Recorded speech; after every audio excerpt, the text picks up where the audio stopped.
African ഭൂഖണ്ഡത്തിന്റെ ഏറ്റവും മനോഹരമായ south ആഫ്രിക്കയിലെ കേപ്പ് ടൗൺ എന്ന ക്യാപിറ്റൽ സിറ്റിയിലെ 7 പ്രധാന ഡെസ്റ്റിനേഷനുകളിലേക്കാണ് നമ്മൾ യാത്ര ചെയ്യുന്നത്. ആഫ്രിക്ക എന്നാൽ വനങ്ങളും വന്യമൃഗങ്ങളും മാത്രമാണെന്നുള്ളതാണ് നമ്മുടെയൊക്കെ പൊതുവെയുള്ള ധാരണ. അത് മാറ്റിമറിക്കുന്നതാണ് ജോർജ് എന്ന സിറ്റി മുതൽ കേപ്പ് ടൗൺ വരെ യാത്ര ചെയ്തപ്പോൾ നമുക്ക് മനസ്സിലായത്. അങ്ങനെ 3-4 മണിക്കൂറുള്ള യാത്ര കൊണ്ട് നമ്മൾ ദക്ഷിണാഫ്രിക്കയുടെ ഏറ്റവും ചരിത്രപ്രധാനമായ കേപ്പ് അഗിലാസിലെത്തിയിരിക്കുകയാണ്. ഇന്ത്യൻ ഓഷനും അറ്റ്ലാന്റിക് ഓഷനും തമ്മിൽ വേർതിരിയുന്നു എന്നുള്ളതാണ് ഈ സ്ഥലത്തിൻ്റെ ഒരു പ്രത്യേകതയായി കണക്കാക്കുന്നത്. ഈ പോയിന്റിൽ നിന്നൊരു ഫോട്ടോ എടുത്തിട്ട് പലരും മടങ്ങാറുള്ളൂ.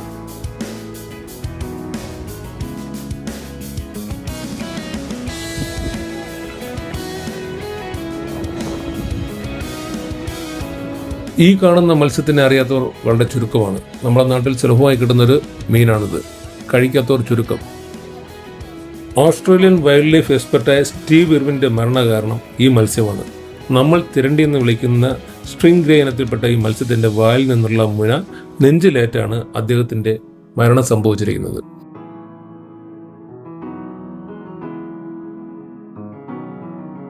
അങ്ങനെ കേപ്പ് അഗ്ലാസിലെ കാഴ്ചകളെ കണ്ട് 2-3 മണിക്കൂർ കൂടെയുള്ള യാത്ര കഴിഞ്ഞപ്പോൾ അതിൽ നിന്നും വ്യത്യസ്തമായ വേറെ സ്ഥലത്തേക്കാണ് നമ്മൾ എത്തിച്ചേർന്നത്. ഈ സ്ഥലത്തിൻ്റെ പേര് പോലെ തന്നെ വളരെ മനോഹരമായ സ്ഥലം. ഹ്യൂമനസ് എന്നാണ് ഈ സ്ഥലത്തിൻ്റെ പേര്. ഇതൊരു പ്രശസ്തമായ തിമിംഗല നിരീക്ഷണ കേന്ദ്രവും കേപ്പ് ടൗണിനടുത്തുള്ള ഒരു അവധിക്കാല കേന്ദ്രവും കൂടെയാണത്.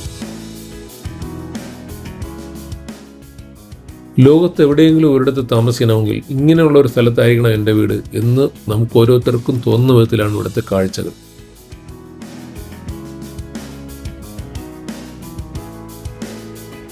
അങ്ങനെ ജോർജ് സിറ്റിയിൽ നിന്ന് രാവിലെ 8 മണിക്ക് തുടങ്ങിയ യാത്രയാണ് ഇപ്പോൾ ഏകദേശം വൈകുന്നേരം 4 മണിയായിട്ടുണ്ട്. ഓരോ സ്ഥലങ്ങളും ഒന്നിനൊന്നിന് മനോഹരം. ദി ഹെവൻ ഓൺ എർത്ത് എന്നറിയപ്പെടുന്ന ഹ്യൂമനസ് എത്ര കണ്ടാലും മതി വരത്തില്ല. അങ്ങനെ ഒരു സ്ഥലത്താണ് നിൽക്കുന്നത്. ഏകദേശം 350ഓളം കിലോമീറ്റർ നമ്മൾ കവർ ചെയ്തു. ഇനി നമുക്കിനി കവർ ചെയ്യാനുള്ളത് ഏകദേശം 125 കിലോമീറ്ററോളം ഉണ്ട് കേപ്പ് ടൗണിലേക്ക്. വൈകുന്നേരം ഒരു 8:30 മണിയോടുകൂടി നമ്മൾ കേപ്പ് ടൗണിലെ ലഗൂൺ ബീച്ച് റിസോർട്ടിലെത്തി. ഇന്നത്തെ രാത്രി നമ്മൾ ഇവിടെയാണ് തങ്ങുന്നത്. കേപ്പ് ടൗണിലെത്തിയതിനു ശേഷം നമ്മുടെ ആദ്യത്തെ യാത്ര ദക്ഷിണാഫ്രിക്കൻ പ്രസിഡന്റായ നെൽസൺ മണ്ടേലയെ തടവിൽ പാർപ്പിച്ചിരുന്ന റോബൻ ഐലൻഡ് കാണുന്നതിലേക്ക് വേണ്ടിയിട്ടാണ്. ഒരു 3/4 മണിക്കൂറോളം നമുക്ക് യാത്ര ചെയ്യേണ്ടി വരും. 12 കിലോമീറ്ററോളം ദൂരമുണ്ട്. നെൽസൺ മണ്ടേല ഗേറ്റ് വേയിലെ വിക്ടോറിയ ബോട്ട് യാർഡിൽ നിന്നും 3/4 മണിക്കൂറോളം ഫെറിയിൽ യാത്ര ചെയ്താണ് റോബൻ ഐലൻഡിലേക്ക് നമുക്ക് എത്തേണ്ടത്. വർണ്ണ വിവേചനത്തിന്റെ അവസാനത്തോടെ ജയിൽ ഒരു വിനോദസഞ്ചാര കേന്ദ്രമായി മാറി. വീണ്ടും ബോട്ട് യാർഡിൽ നിന്നും ഒരു ബസ്സിൽ കയറി വേണം നമുക്ക് ജയിലിനുള്ളിലേക്ക് പോകാൻ. നെൽസൺ മണ്ടേലയുടെ 27 വർഷത്തെ ജയിൽവാസത്തിൽ 18 വർഷവും ഈ ജയിലായിരുന്നു എന്നുള്ളത് കൊണ്ടാണ് റോബൻ ഐലൻഡ് പ്രശസ്തമാകുന്നത്. 1999 ദ്വീപിനെ യുനെസ്കോയുടെ വേൾഡ് ഹെറിറ്റേജ് സെന്ററായി പ്രഖ്യാപിച്ചു. ഈ സ്ഥലം പെൻഗ്വിനുകളുടെയും സീലൈനുകളുടെയും മറ്റു പക്ഷികളുടെയും ആവാസ കേന്ദ്രം കൂടെയാണ്. ഇവിടെ ആയിരക്കണക്കിന് സീഗിൾസുകളുടെ വട്ടമിട്ട് പറക്കുകയാണ്. ഈ കാഴ്ച തന്നെ കാണുന്നയാളിന് വ്യത്യസ്തമായൊരു അനുഭവമാണ് നൽകുന്നത്.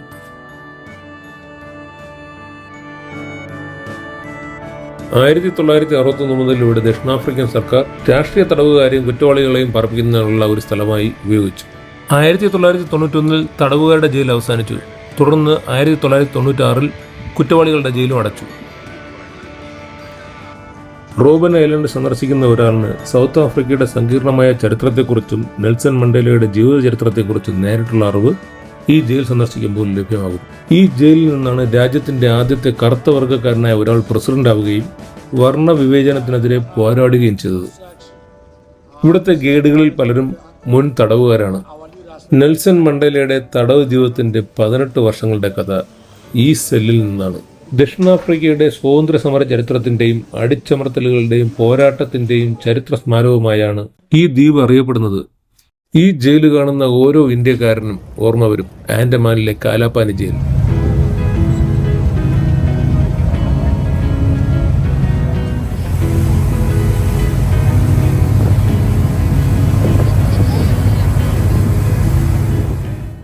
വിക്ടോറിയ ഗേറ്റ് വേക്ക് ചുറ്റുമുള്ള കാഴ്ചകളെ കണ്ടാൽ നമ്മളൊരു സൗത്ത് ആഫ്രിക്കൻ രാജ്യത്തല്ല, വേറെ ഏതോ യൂറോപ്യൻ രാജ്യത്താണെന്ന് തോന്നിപ്പോകും. അങ്ങ് ദൂരെയായി ഒരു മുറിച്ചു വെച്ച ഒരു മല കാണുന്നില്ലേ, അവിടേക്ക് നമ്മൾ പോകുന്നുണ്ട്. Wait and see. Robben Island എന്ന് കേട്ടപ്പോൾ എനിക്ക് ആദ്യം തോന്നിയത് ഇതൊരു ജയിൽ ആയതുകൊണ്ടാവാം ഈ പേര് വന്നതെന്നാണ്. പക്ഷെ ശരിക്കും അങ്ങനെയല്ല. ഈ കാണുന്ന സീലുകളുടെ നാടെന്നാണ് ഡച്ച് ഭാഷയിൽ ഇതിനർത്ഥം. ഇനി നമ്മൾ പോകുന്നത് സൗത്ത് ആഫ്രിക്കയുടെ ഒരു ലാൻഡ്മാർക്ക് എന്നറിയപ്പെടുന്ന ഒരു ഫ്ലാറ്റ് ടോപ്പ് മൗണ്ടൻ കാണുന്നതിനാണ്. സാധാരണ നമ്മൾ കാണുന്ന പർവ്വതങ്ങളിൽ നിന്ന് തികച്ചും വ്യത്യസ്തമാണ് ടേബിൾ മൗണ്ടൻ. പേര് പോലെ തന്നെ ദൂരെ നിന്ന് നോക്കിയാൽ ഒരു ഡൈനിങ് ടേബിളിന്റെ ഷേപ്പുള്ള മൗണ്ടനാണ് കേപ്പ് ടൗണിലെ വ്യത്യസ്തമായ കാഴ്ച. റോബൻ ഐലൻഡിൽ നിന്നും 14 കിലോമീറ്റർ മാറിയാണ് ഏകദേശം 3563 അടി ഉയരമുള്ള ഈ പർവ്വതം. പല സമയത്തും ക്ലൈമറ്റ് വ്യത്യാസം കാരണം ഇവിടേക്ക് വിസിറ്റേഴ്സിന് പ്രവേശിക്കാൻ കഴിയാറില്ല. ആ സമയത്ത് കേബിൾ കാറുകൾ നിർത്തിവെക്കുന്നുള്ളതാണ് ഒരു കാരണം. നമ്മുടെ വാഹനങ്ങൾ പാർക്കിങ്ങിൽ നിർത്തിയിട്ട് കേബിൾ കാറിൽ കയറി 5 മിനിറ്റ് കൊണ്ട് ഇവിടെ എത്താം. ഓൺലൈനിൽ ടിക്കറ്റ് നേരത്തെ തന്നെ എടുക്കുന്നതാണ് ഏറ്റവും നല്ലത്. ടേബിൾ മൗണ്ടനിലേക്ക് രാവിലെ 9 മണി മുതൽ വൈകുന്നേരം 4 മണി വരെ സഞ്ചാരികൾക്ക് പ്രവേശിക്കാമെങ്കിലും വെതറിന്റെ മാറ്റം അനുസരിച്ച് എല്ലാത്തിനും മാറ്റം വരും. ചിലപ്പോൾ പെട്ടെന്ന് തന്നെ കേബിൾ സർവീസൊക്കെ ഒഴിവാക്കാനും ചാൻസ് ഉണ്ട്. ഇത് കാണാൻ ആഗ്രഹിക്കുന്ന ഓരോരുത്തർക്കും കാലാവസ്ഥ അനുകൂലമായിരിക്കണമെന്നുള്ളതാണ് ഏറ്റവും വലിയൊരു കാര്യം. മൗണ്ടന്റെ ഒരറ്റം മുതൽ മറ്റേ അറ്റം വരെ നടന്നു നീങ്ങാൻ ഏകദേശം 3 കിലോമീറ്ററോളം ദൂരമുണ്ട്. ഇവിടെ നിന്ന് നോക്കിയാൽ റോബൻ ഐലൻഡ് വളരെ ദൂരെയായി കാണാം. കൂടാതെ നഗരത്തിന്റെ മനോഹരമായ ദൃശ്യങ്ങളും നീലക്കടലും സൂര്യാസ്തമയും എല്ലാം ചേർന്നുള്ള ഒരു കാഴ്ച. അത് നേരിട്ട് കാണുമ്പോൾ ലോകം എത്ര മനോഹരമാണെന്ന് നമുക്ക് തോന്നും. ഈ കാണുന്ന യൂറോപ്യൻ ശൈലിയിലുള്ള ബംഗ്ലാവും വൃത്തിയുള്ള അന്തരീക്ഷവും മറ്റ് ടൂറിസ്റ്റ് കേന്ദ്രങ്ങളിൽ നിന്നും ഇതിനെ വ്യത്യസ്തമാക്കുന്നു. നിങ്ങൾ എപ്പോഴെങ്കിലും സൗത്ത് ആഫ്രിക്കയിലെ കേപ്പ് ടൗൺ സന്ദർശിക്കാൻ വരികയാണെങ്കിൽ ഈ ടേബിൾ മൗണ്ടൻ കാണാതെ ഒരിക്കലും തിരിച്ചു പോകരുത്. അത്ര മനോഹരമാണ്. ഈ ടേബിൾ മൗണ്ടനിലെ കാഴ്ചകളെ കണ്ടു നിന്ന് കഴിഞ്ഞാൽ സമയം അങ്ങ് പെട്ടെന്ന് പോകുന്ന അറിയില്ല. വൈകുന്നേരം അവസാനത്തെ കേബിൾ കാർ പോകുന്നത് 4 മണിക്കാണ്. അതിൽ തന്നെ കയറിയില്ലെങ്കിൽ നമ്മളിവിടെ പെട്ടുപോകും. അതുകൊണ്ട് നമുക്ക് തിരിച്ചു പോകാം.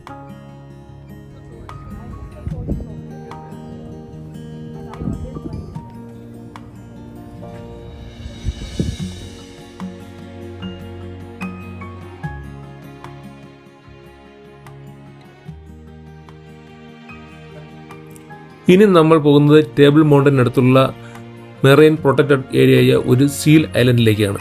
ഏറ്റവും കൂടുതൽ സീലുകളെ നേരിട്ട് കാണാൻ പറ്റുന്ന ഒരു സ്ഥലം കൂടെയാണിത്.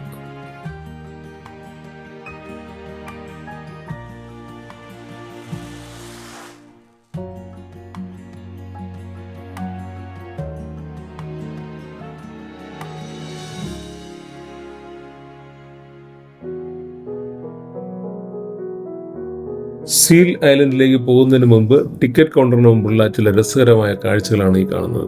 കരയിലേക്ക് വന്നു കിടക്കുന്ന ചില സീ ലൈനുകൾ കാഴ്ചക്കാർക്ക് ഫോട്ടോ എടുക്കുന്നതിന് യാതൊരു മടിയും കൂടാതെ നിന്നു കൊടുക്കുന്നത് ഒരു കാരണമുണ്ട്. ഒരാൾ ഇടയ്ക്കിടയ്ക്ക് കുറച്ച് മീൻ കഷ്ണങ്ങൾ ഇട്ടു കൊടുക്കുന്നുണ്ട്. ഇവിടെയും കാലാവസ്ഥയ്ക്ക് അനുസരിച്ചാണ് സീ ലൈനുകളെ കാണുന്നതിനുള്ള ടൂർ സംഘടിപ്പിക്കുന്നത്. ബോട്ടയാർഡിൽ നിന്ന് ടിക്കറ്റ് എടുത്ത് നമുക്ക് സീ ലൈനുകളുടെ ലോകത്തേക്ക് പോകാം. ഏകദേശം 1 മണിക്കൂറുള്ള ഒരു ചെറിയ ട്രിപ്പാണിത്.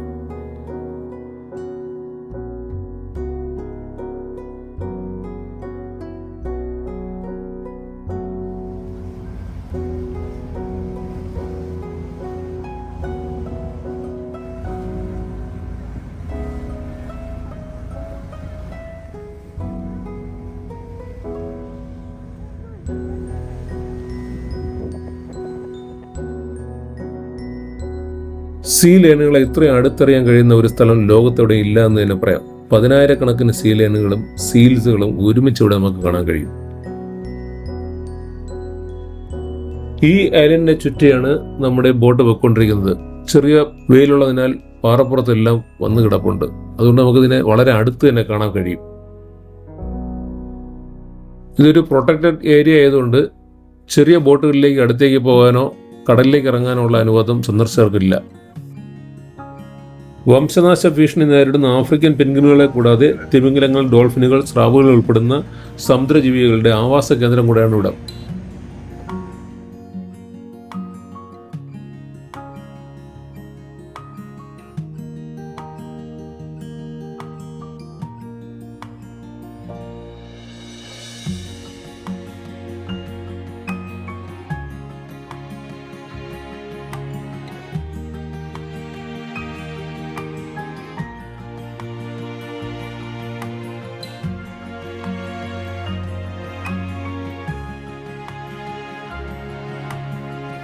ഇനി നമ്മൾ പോകുന്നത് ഈ ട്രിപ്പിലെ ഹൈലൈറ്റും ആഫ്രിക്കൻ ഭൂഖണ്ഡത്തിന്റെ ഏറ്റവും തെക്കേറ്റത്തുള്ള ഒരു മുനമ്പ് കാണുന്നതിലേക്ക് വേണ്ടിയിട്ടാണ്.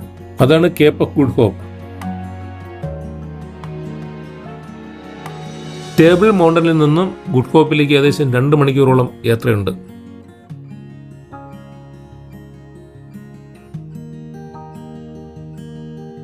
ഗുഡ് ഹോപ്പ് മുനമ്പിലേക്ക് പോകുന്നതിനുള്ള ട്രെയിനിലേക്കുള്ള ടിക്കറ്റ് കൗണ്ടറാണ്. ഇതിൽ കയറി വേണം നമുക്ക് മുകളിലേക്ക് പോകാൻ. ഇവിടുന്ന് ഇടയ്ക്കിടയ്ക്ക് മുകളിലേക്ക് പോകാനുള്ള ട്രെയിൻ സർവീസ് ഉണ്ട്. ഒരു 10 മിനിറ്റ് കൊണ്ട് നമുക്ക് മുകളിലെത്താൻ കഴിയും. പ്രതീക്ഷാ മുനമ്പിലെ കാഴ്ചകൾ നമ്മൾ പ്രതീക്ഷിച്ചതിലും അപ്പുറമായിരുന്നു.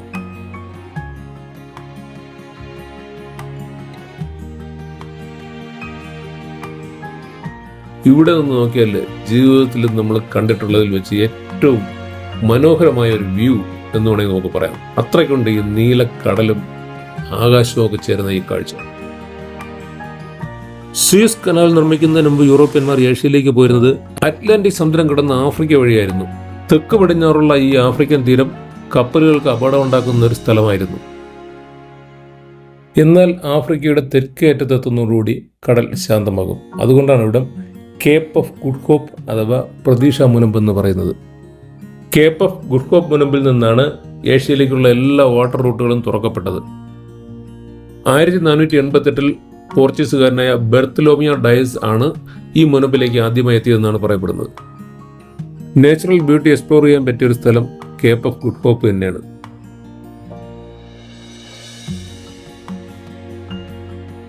ഇതിന്റെ ഇടത് സൈഡ് അറ്റ്ലാന്റിക് ഓഷനും വലത് സൈഡ് ഇന്ത്യൻ മഹാസമുദ്രവും.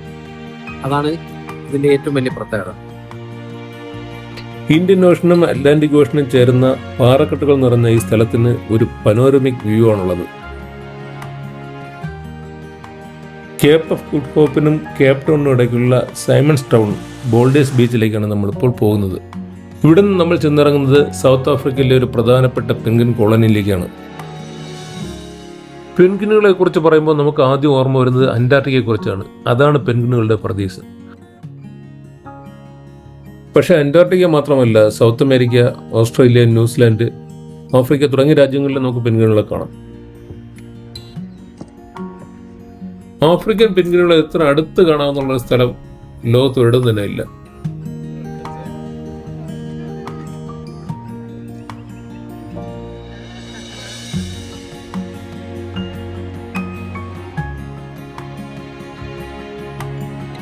പെൻഗ്വിൻസ് കൂട്ടമായും വലിയ കോളനികളായും ജീവിക്കാൻ ആഗ്രഹിക്കുന്ന ഒരു ജീവിയാണ്. വൈവിധ്യമാർന്ന ശബ്ദതരംഗങ്ങളിലൂടെയാണ് ഇവർ ആശയവിനിമയം നടത്തുന്നത്. പെൻഗ്വിനുകളുടെ ആഹാരം കടൽ ജീവികളും കടൽ മീനുകളുമാണ്. വളരെ ആഴത്തിൽ പോയി ഇരപിടിക്കാനുള്ള ഇവരുടെ കഴിവ് ഒരു പ്രത്യേകതയാണ്. ഡിയർ ഫ്രണ്ട്സ്, സൗത്ത് ആഫ്രിക്കയിലെ കേപ്പ് ടൗണിലെ ചില കാഴ്ചകളാണ് ഈ വീഡിയോയിലൂടെ ഞാൻ നിങ്ങൾക്ക് ഷെയർ ചെയ്തത്. വീഡിയോ നിങ്ങൾക്ക് ഇഷ്ടപ്പെടുകയാണെങ്കിൽ ലൈക്ക് ചെയ്യണം, നിങ്ങളുടെ സുഹൃത്തുക്കൾക്ക് ഷെയർ ചെയ്യണം. ഇതിൻ്റെ അഭിപ്രായങ്ങളും നിർദ്ദേശങ്ങളും നിങ്ങൾ ഞങ്ങളെ അറിയിക്കുകയും വേണം.